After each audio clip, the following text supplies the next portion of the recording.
very special day for Off the Cuff because I'm going to show you a pair of cuffs that I acquired recently that are not only rare by themselves, but I can actually trace them back through a series of owners, okay? And all of whom are famous in the escape world and the handcuff collecting world, sorry.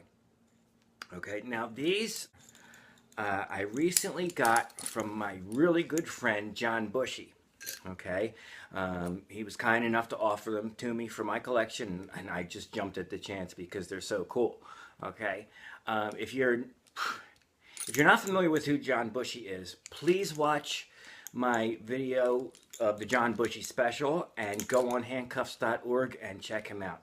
He has got to be one of the best, if not the best, friends to the handcuff collecting community that ever was. Okay, this guy is amazing. He's got an encyclopedic knowledge of handcuffs and escapes and Houdini stuff. He's got an amazing collection of escape artist pitch books, which he was kind enough to bring over to the house a couple of years ago, and that's one of my videos that you can check out on the channel. It's the John Bushy special, like I said. Also, go to handcuffs.org. This guy's done more research on rare cuffs and their makers. When he wants to find an answer to a question about a pair of cuffs, he will search through anything to get there, okay? And he's really provided the handcuff collecting community with an encyclopedia of new information, okay? And it's just amazing what this guy's done. So thank you very much, John. The cuffs that I'm talking about are a pair of Delastasius, okay? Now, I have them now, but I got them from John, and John got them from the collection of Lockman, Earl Lockman, and when they went up for auction a couple of years ago. The auction house is 5 minutes from where I live, but during the auction, I was in California on the other coast, so I was unable to bid on much. I was able to leave a couple of bids, and I did get a few pieces, but these are one of the ones that I just took one look at and was like, God, I wish I could get them. But John got them from Lockman's collection. I got them from John, and before they were in Lockman's collection, they were owned by an escape artist called the Great Hicko. Okay, his real last name was Hicks. Okay, now these are Delastasius, so they were patented in 1861. They're from the Rankin Company. Okay, Delastasius, I did a video on them before, and you can check that out to see the whole history of Alfred Delastasius and Andrew Rankin and the way that they work together in their relationship, okay? The finish on these things is phenomenal. It's actually beautiful. Unfortunately, you don't see the maker's mark on it. Delastasius, you know, it would say Delastasius and the year of the patent, okay, which these do not have, but that's okay because they do have something else which is kind of hard to see. I'll zoom in there, and you see that right there? That's the letter H. Okay, that's the letter H, and that right there is something that Hickos stamped on a lot of the cuffs that he owned. Okay, they take a screw key, which was also made by John, but for a pair of my other Delastasius. And basically you screw it in to the lock case there and pushes down the little sleeve. It brings back the bolt, and there you go. This piece of metal here goes inside. There's a little movable shelf. When you screw the key in, it pulls the shelf back so that this can clear and the cuffs can open, and then they snap back, take the key out, and they're locked. Now for comparison, I'd like to show you my pair of Delastasius. These are one of the first really rare pair of cuffs that I ever purchased, and I got them for only like 25 bucks at an auction because nobody knew what they were. But anyway, just for comparison, now here's the Hicko cuffs, the ones I got from John. These are the other ones. Now, notice the difference in the finish, okay? And these have the brown patina. They work pretty good, but the one side is a little funky.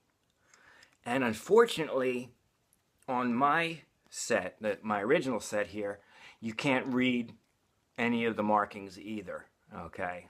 But they're obviously Delastasius. I mean, just from that. Remember I said they were manufactured with Andrew Rankin?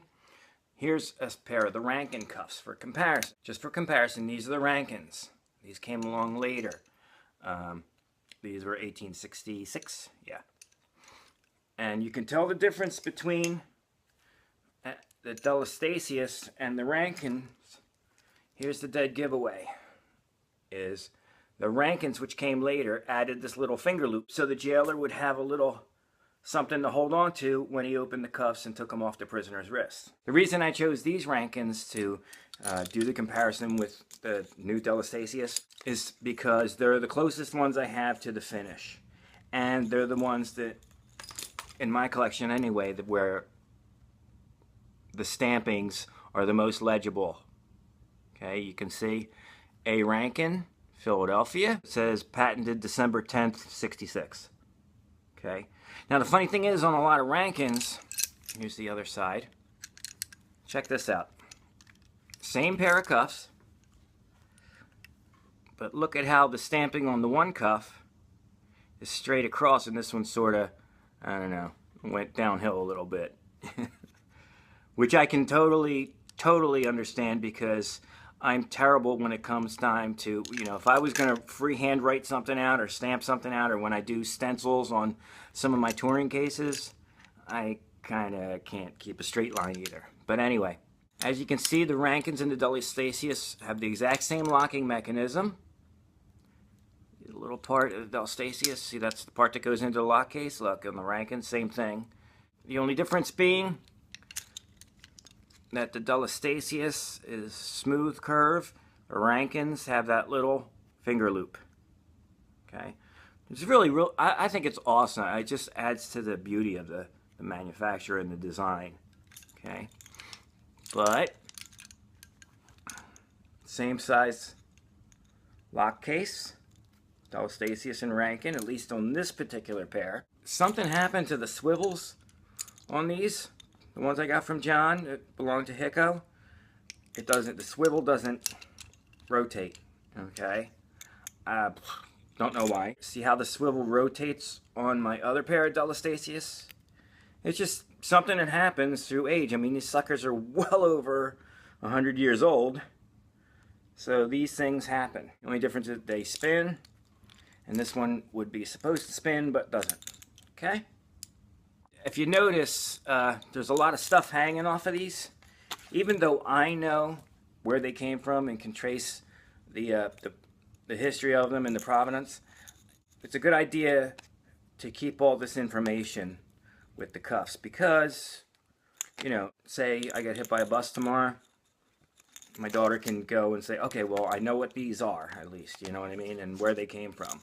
These really mean a lot to me, not only because they were owned by a great escape artist, Hicko, my two great escape artists, Hicko and Lockman. But they also mean a lot because, you know, I got them from John Bushy. And it sounds, he's just a great friend. That's all I can say. You guys know just what a great guy he is. Another thing that makes him extra special to me is the fact that, you know, I'm just the latest escape artist in a long line going back to late 1800s who, you know, was able to have these cuffs in his collection and, you know, work these into my stage show somehow. But you guys know that I love the history of magic and escape artists and the history of handcuffs and everything, and these just, they fall into every category. They cross all the categories, you know. They're collectible, and they're important to the history of escapes. They're important to the history of handcuff development. They're one of the first handcuffs ever manufactured in the United States with a patent. As you know, it's just, they just have all the bells and whistles, and they're in beautiful, gorgeous shape. Okay. A lot of times, because of the age, there eventually a little gap appears between the lock case there, and these are no exception. But I don't find that as often on Rankins. Rankins, I wonder if it's because of the straight bar. Anything that's a perfect circle, that's over 100, 150 years old or whatever, doesn't always remain a perfect circle through the years. As you can, somebody drops them or whatever, a cop in 1869 or whatever, got these and slammed them in a drawer by accident or whatever. The fact that they even survived is just amazing. And the fact that these have such great finish on them and such a great history makes these one of the most important and one of my favorite cuffs in my collection. If you need any more information on the Delastasius, just look up my other video. So, and same thing goes with the Rankins. And once again, we're just going to give you a nice clear shot inside the keyway. I'm just very, very honored to have these in my collection. So I hope you guys enjoyed this little trip down memory lane. In the comments section, make sure that you let me know what you think about these. If you guys have anything with the little H, maybe now you know that it meant Hicko. And here's a little side note. I was reading one of my old Houdini magazines, Conjurers Monthly, from 1906, I think. It was only 1906, 07, and 08.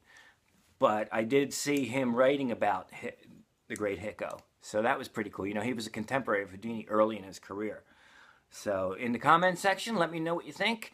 If you have any cuffs you want me to feature on an upcoming show, let me know.